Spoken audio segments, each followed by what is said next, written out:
Assalomu alaykum. Bugun obzorimizda mana Dongfeng 008 avtomobili hisoblanadi. Bu avtomobilimiz gibrid, последний gibrid hisoblanadi. Elektrda 150 km yurib beradi. Gibrid holati minoshi ko'rsatilgan. Avtomobil shinalariga keladigan bo'lsa 21 razmerda bo'ladi. Avtomobil saloniga to'xtaladigan bo'lsak, qora salonda bo'ladi.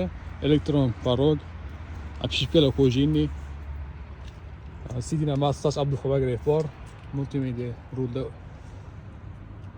monitor, panorama tom, passajirniy monitor, беспроводной зарядки. Orqa qismiga keladigan bo'lsak, kapitanskiy сиденье, elektron сиденье uni kapitanskiy сиденье, кожаный обшивка, passajirniy monitor. Shu ko'rinishda bo'ladi. Avtomobil orqa qismi. Avtomobil bagajiga to'xtalib o'tadigan bo'lsa, elektron bagaj.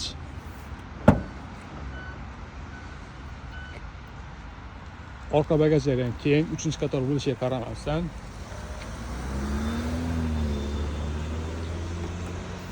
bu avtomobilimiz sotuvda 3 xil rangda bor, svetda. Oq, qora va shu alyumin staloy svetda bor. Qo'shimcha ma'lumotlar kerak bo'ladigan bo'lsa, pastdagi raqamlarga aloqaga chiqishingiz mumkin.